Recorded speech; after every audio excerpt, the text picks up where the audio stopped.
함께 예배하는 모든 분들 가운데 이 말씀의 축복이 함께 하시기를 주님의 이름으로 축원합니다. 성전에 올라가는 노래라는 표제가 붙은 12번째 시편입니다. 그리고 이 성전에 올라가는 노래라는 표제가 붙은 시편 가운데 다윗이 지은 시가 네 편이 있는데 그 중에 세 번째 시가 오늘 읽었던 시편 131편의 말씀입니다. 지금 성전에 올라가면서 부르는 노래라는 것을 우리가 놓치면 안 됩니다. 이 말은 지금 하나님을 만나러 올라가는 순례자들의 바로 노래라고 하는 것입니다. 성전까지 올라갈 때 편안한 길이 아닙니다. 굉장히 높은 산악지대에 올라가야 합니다. 그들이 또 며칠을 지낼 먹을 것도 또 여러 짐도 챙기고 가야 되니까 그게 쉽지 않습니다. 또 날씨가 온화한 날씨가 아니라 낮에는 이렇게 온전히 걸을 수 없는 너무너무나 더운 날씨요. 저녁에는 또 참아낼 수 없는 너무너무나 추운 아침과 저녁의 일교차가 너무너무 극심한 그런 날씨에 걸어가야 합니다. 더더구나 거기에는 사막지대다 보니까 그늘이 하나도 없습니다. 그냥 너무너무 힘든 것이죠. 그런 상황에서 그들이 성전에 올라가면서 바로 이 노래를 부릅니다. 그러니까 어떤 상황과 형편에서도 하나님만을 바로 생각하고 있는 것을 우리가 이 시편 성전에 올라가는 노래를 통해서 알 수가 있습니다. 삶이라는 것이 순례가 아니겠습니까? 어디 삶이라는 것이 이 더운 날씨를 피해갈 만한 그늘이 있는 곳이 얼마나 되겠습니까?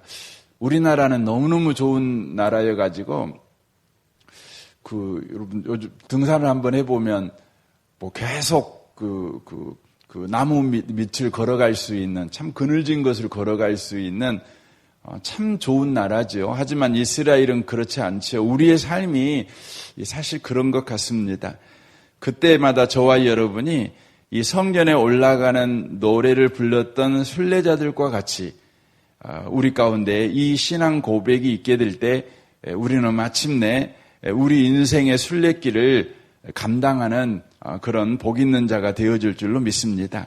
1절을 보겠습니다. 여호와여 내 마음이 교만하지 아니하고 내 눈이 오만하지 아니하오며 내가 큰 일을 감당하지 못할 놀라운 일을 하려고 힘쓰지 아니하나이다 라고 고백합니다. 지금 다윗은 1절에서 아니하고 아니하오며 아니하나이다 라고 부정어를 3번 연거푸 쓰고 있습니다. 바로 첫 번째는 내 마음이 교만하지 아니하며 라고 말하고 있습니다. 교만하지 않는다는 건 높다 이런 말입니다. 마음이 높은 데 있다고 하는 것이죠. 자기 자신을 과대 포장한 것을 바로 의미하고 있습니다. 지금 다윗은 자기 마음을 과대 포장하지 않았다 이렇게 표현을 하고 있습니다. 사람이 언제 과대 포장이 됩니까? 그것은 사람이 사람 앞에서 인생을 살아가면 과대 포장이 됩니다. 누가복음 18장에 보면 바리새인의 기도가 나옵니다. 바리새인은 교만한 자였습니다. 분명히 그는 성전에서 하나님 앞에 기도하고 있었지만 그의 기도는 하나님이 듣지 않으셨습니다. 그 이유가 어디에 있습니까? 그의 기도는 교만한 기도였기 때문에 그렇습니다. 교만한 기도라는 의미는 그의 기도 내용을 보면 금세 알 수 있는데 그가 기도를 하는데 하나님 앞에서 하나님을 향하여 기도하는 것 같았지만 실상 그 기도 내용을 보면 바리새인 앞에, 이 세리 앞에서 세리 들으라고 기도하고 있는 것을 보게 됩니다. 내가 저 세리와 같지 않음을 감사하나이다 이렇게 기도하고 있는 것을 보게 되는 것이죠. 그러니까 자신의 삶을 세리와 비교를 하는 것이죠. 죄송합니다. 세리죠. 예, 세리 앞에 선 신앙생활인 것이죠.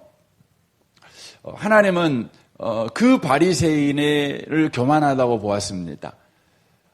그 기도는 하나님을 향해 하는 기도가 아니라 세리를 향해 한 기도고 세리 앞에 선 기도라는 것입니다.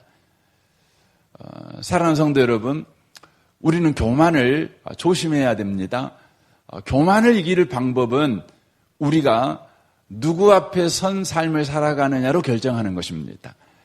여러분과 제가 사람 앞에 선 삶을 살아갈 때 우리는 아무리 우리 마음을 다잡아도 결심하고 각오하고 또 우리 마음을 새롭게 하기 위해서 다양한 신앙적 행위를 우리가 추구할지라도 우리 마음은 이내 교만해집니다. 마음이 겸손해지는 것은 이사야 57장 15절에 말씀하고 있는 것 같이 하나님 앞에 우리 마음이 있을 때만 우리는 겸손할 수 있습니다. 이 아침에 오신 복 있는 성도 여러분, 여러분의 마음이 사람 앞에 있지 않도록 항상 주의하셔야 합니다. 다윗이 왜 겸손할 수 있었는가? 그가 특별히 그렇게 자기 마음을 다 잡을 수 있는 특별한 사람이었기 때문에 가능했던 것이 아니라 항상 하나님 앞에 선 삶을 살았기 때문에 그가 교만하지 않을 수 있었다고 하는 것이죠. 그 다음에도 내 눈이 오만하지 아니하며라고 말하고 있습니다. 오만하다는 것은 상대방 머리에서 상대방을 평가하는 것입니다. 그러니까 오만한 사람의 가장 큰 특징이 뭐냐면 상대방을 정죄하는 겁니다. 상대방의 잘못을 늘 지적하여서 상대방을 낮춤으로 자기를 높이는 사람이지요. 이게 교만한 사람, 오만한 사람입니다. 다윗이 시편 1편에서 그렇게 말하지요. 복 있는 사람들은 악인의 꾀를 쫓지 않고 죄인의 길에 서지 않고 오만한 자리에 앉지 않는다 말합니다. 근데 그 이유가 뭡니까? 오직 여호와의 율법을 즐거워하여 그 율법을 주야로 묵상하는 자로다라고 말씀합니다. 바로 하나님 앞에 선 신앙생활을 통해서 사람 앞에 섬으로 인하여 우리 안에 일어나는 이 교만과 오만을 이길 수 있었다는 것입니다. 여러분 오늘 하루를 살아갈 때요. 저와 여러분이 자꾸만 사람 앞에 서려고 하지 마십시오. 사람과 비교하지 마십시오. 여러분이 타고 다니는 자동차, 살고 있는 집, 여러분의 재산 정도, 또 여러분의 외모, 사람과 비교하지 마십시오. 그러면 여러분은 이내 교만해집니다. 이내 오만해집니다. 하지만 저와 여러분이 늘 하나님을 생각합니다. 하나님 안에서 나를 발견하고 하나님 안에서 내가 누구인지를 계속해서 고백하며 살아갑니다. 그 사람은 겸손해질 수밖에 없다고 하는 것입니다. 그래서 성경에 이 다윗이라는 사람을 성경이 참 여러 이야기를 통해 소개를 하죠. 근데 이 다윗이 자기를 끊임없이 고백하는 것이 우리는 성경을 통해서 나오게 됩니다. 특별히 다윗이 골리앗과 싸움에서 이기고 난 이후에 예루살렘에 입성하지 않습니까? 사울과 함께 입성하지요. 그때에 예루살렘에 바로 시민들이 나와서 외치지요. 사울은 천천히요, 다윗은 만만이다.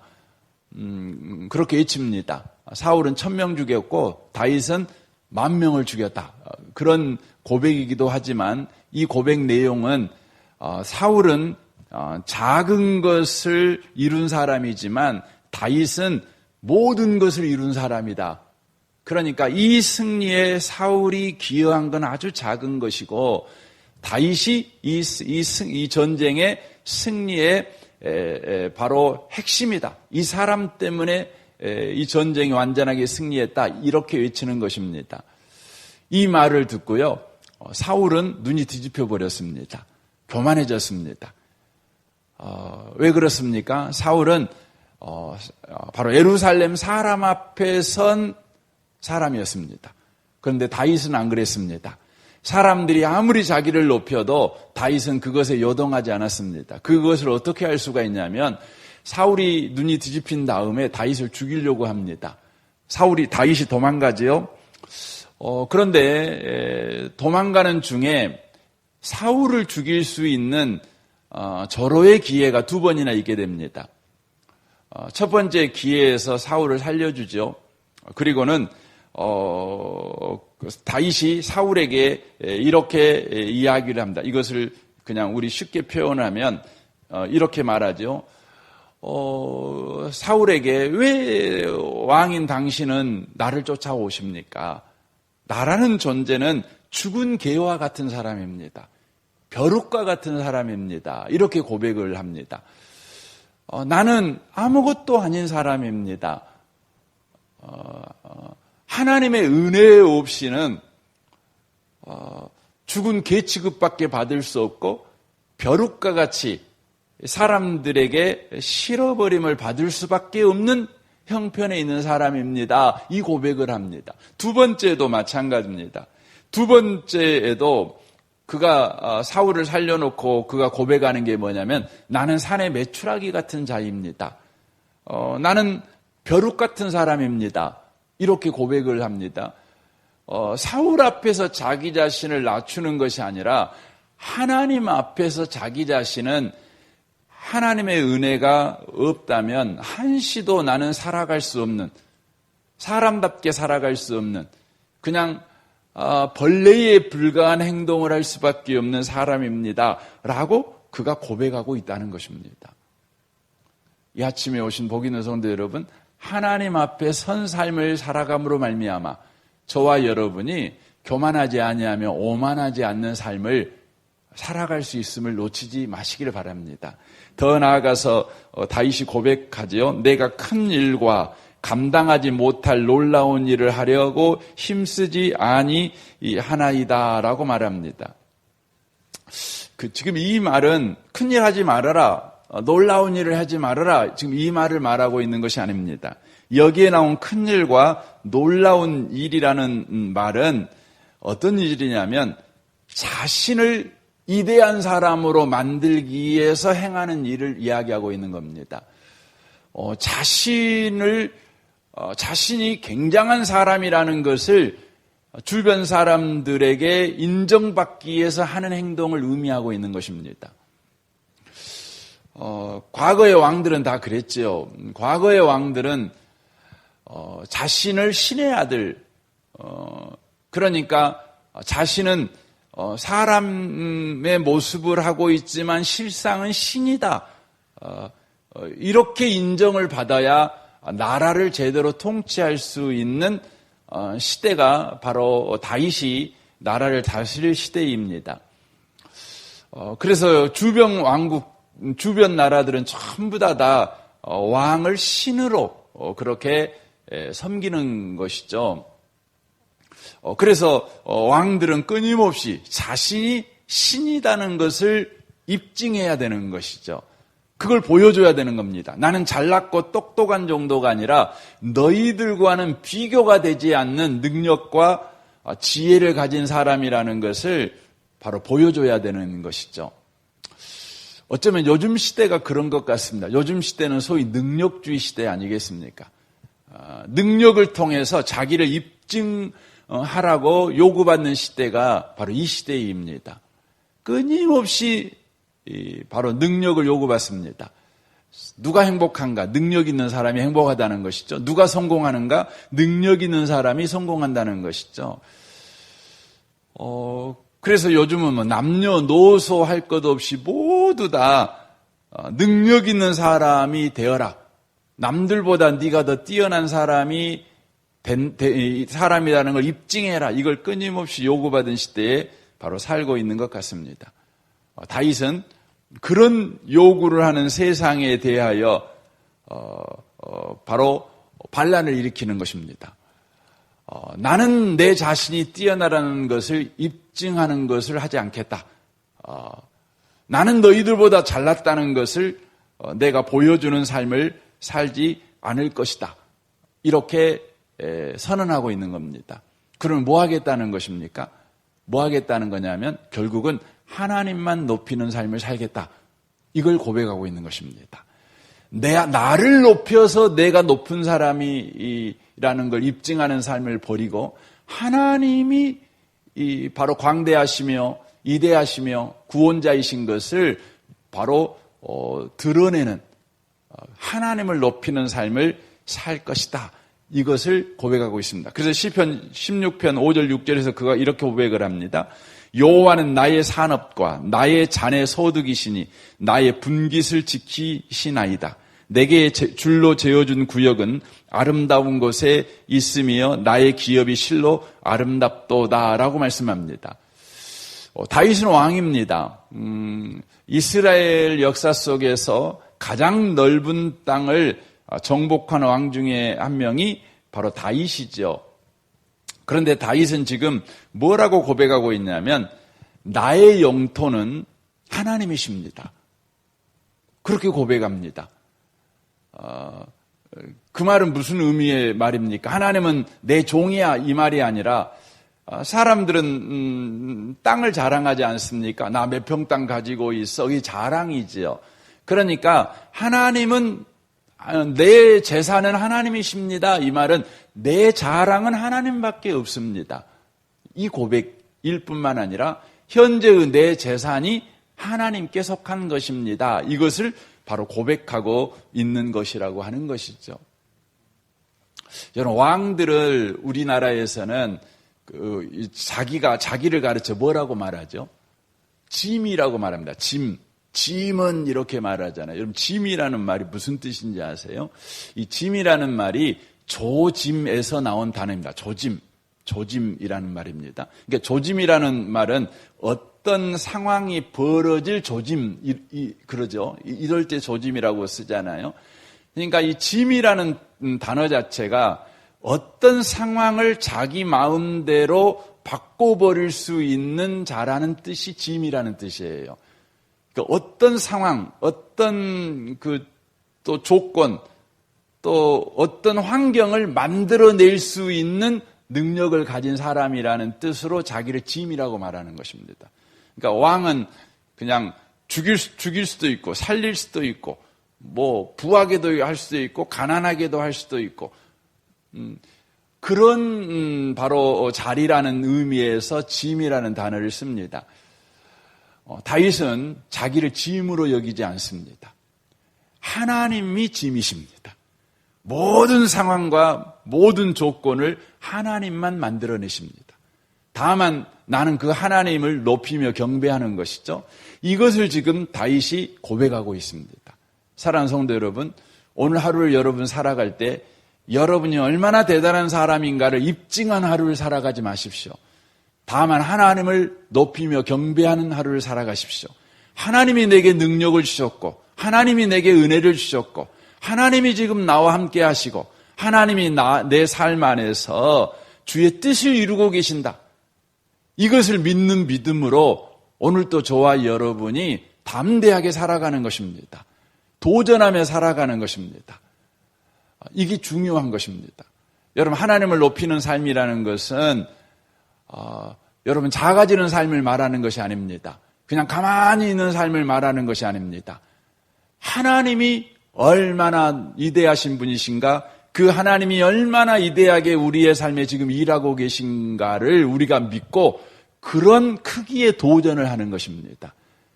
그러니까 여러분의 실력을 또 여러분의 능력을 입증하는 사람들과 비교가 안 되는 담대함을 가지고 있습니다.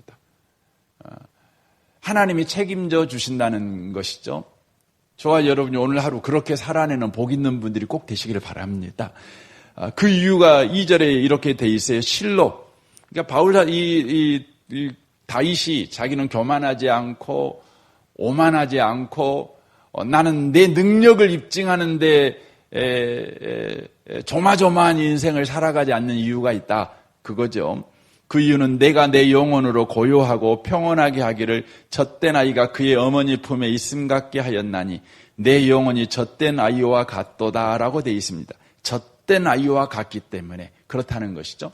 여러분, 젖먹이 아이와 젖된 아이의 차이점이 있습니다. 젖먹이 아이에게 중요한 것은 어머니의 젖이 중요하지요. 모유 먹는 게 중요하죠. 그래서 이 젖먹이 아이에게 중요한 것은 젖이 중요한 것입니다. 먹을 것이 중요한 것이죠. 그런데 젖된 아이에게 중요한 건 뭐냐면 어머니가 중요해요. 어머니가 중요해요. 여러분 그 젖먹이 아이는요, 젖을 먹어야 편안히 잡니다. 근데 젖된 아이는 어머니 품에 있으면 편안히 잡니다. 그러니까 다윗이 지금 말하고 있는 거예요. 나는 젖먹이 아이가 아니라는 거예요. 나는 내 삶에 돈이 있어야, 또 건강이 있어야, 명예가 있어야, 권력이 있어야 평안한 사람이 아니고 나는 하나님만 있으면 평안한 사람이라는 거예요. 지금 이 고백을 하고 있는 겁니다. 그래서 교만하지 않는 겁니다. 오만하지 않는 것입니다. 여러분 세상에서는 교만하지 않고 오만하지 않으려면 어떻게 해야 되느냐? 욕심을 버리라고 말합니다. 맞습니다. 욕심 버려야 합니다. 특별히 불교에서는 모든 것이 욕심에서 나온다고 욕심을 버리라고 말합니다. 그래서 여러분 욕심을 버리는 방식이 뭡니까? 무아입니다. 내가 없는 것입니다. 내가 없어야 욕심도 없는 겁니다. 그렇죠? 그래서 불교에서 죽으라고 말합니다. 죽으라고 말합니다. 거기서 말하는 죽는다는 건 진짜 죽어버리는 걸 말합니다. 그래서 인간의 욕심은 모든 문제의 원인이 되기 때문에 이 욕심이 죽어야 돼요. 근데 욕심이 죽는 방법은 내가 죽어야 되는 거예요. 근데 성경은 그렇게 말하지 않습니다. 어떻게 여러분 욕심이 죽습니까? 욕심이 죽는 방법은 내 안에 그리스도가 살고 계시는데 이제부터 그리스도로 살아가는 겁니다. 예수로 살아가는 겁니다. 하나님으로 만족하여 살아가는 것입니다. 그때 저와 여러분은 교만하지 않습니다. 아니 욕심에서 나오는 교만과 오만을 갖고 살아가지 않을 수 있다는 것입니다. 그래서 여기 3절에 이야기하는 것입니다. 결론이 그렇습니다. 이스라엘아 지금부터 영원까지 여호와를 바랄지어다. 여호와를 바랄지어다. 여러분 시편 131편이 아주 짧은 성경입니다. 3절밖에 되지 않습니다. 하지만 이 시편 131편 말씀은 우리에게 신앙의 정수를 보여주는 겁니다. 신앙의 이대함을 보여줍니다. 하나님을 믿고 사는 사람의 자랑, 하나님을 의지하고 사는 사람의 놀라운 삶의 모습, 이걸 보여주고 있는 것이죠. 다윗이 지금 하나님을 바라고 살았던 자신의 삶에 일어났던 놀라운 복을 지금 고백하고 있는 것입니다. 그래서 성전에 올라가는 모든 사람들이 이 다윗의 시를 바로 노래하면서 성전에 올라가는 것입니다. 사랑하는 성도 여러분, 오늘 하루를 살아가면서 여러분의 입술에 시편 131편의 노래가 있으시길 바랍니다. 신앙 고백이 있으시길 바랍니다. 그래서 교만이 떠나고 오만이 떠나고 바로 능력주의가 떠나고 오직 젖된 아이처럼 하나님으로 만족하는 오늘 한날을 살아내는 복 있는 분들이 다 되시기를 주님의 이름으로 축원합니다. 아멘. 우리 같이 기도하겠습니다.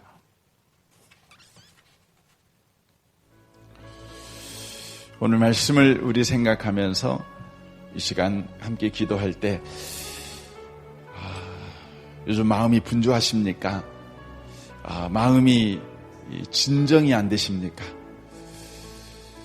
어떤 분이 그러더라고요. 여자분들 가운데 마음이 가장 진정이 안 될 때가 언제냐면 요거 동창회 갔다 오면 마음이 진정이 안 된다고 그러더라고요. 혹은 길거리 가다가 그냥 나보다 더 빼입은 그 동창을 만나든가 아니면 친한 사람을 만나든가 뭐 이러면 쉽지 않다고 그럽니다. 뭐 여자분들만 그러겠습니까? 남자분들도 마찬가지죠. 사람 앞에 서면 우리는 교만을 이길 수 없습니다. 오만을 이길 수 없습니다. 능력주의를 이길 수가 없습니다. 하나님 앞에 선 삶을 살아야 합니다. 주여 오늘도 하나님을 잊어먹어 버리지 않고 하나님 앞에 선 하루를 살아내게 하여 주옵소서. 주여 성령 충만을 우리에게 허락하여 주옵소서. 우리 성도들을 위해서도 여러분 기도해 주시고 우리 아동부를 위해서 기도해 주시고 임종주 전사님을 위해 기도해 주십시오. 이 나라와 이 민족과 북한과 열방을 위해서 우리 선교사님들을 위해서 여러분 기도해 주시면 좋겠습니다. 우리 좋으신 주님께 이 아침에 우리 통성으로 구하겠습니다. 기도하겠습니다. 살아계신 하나님 아버지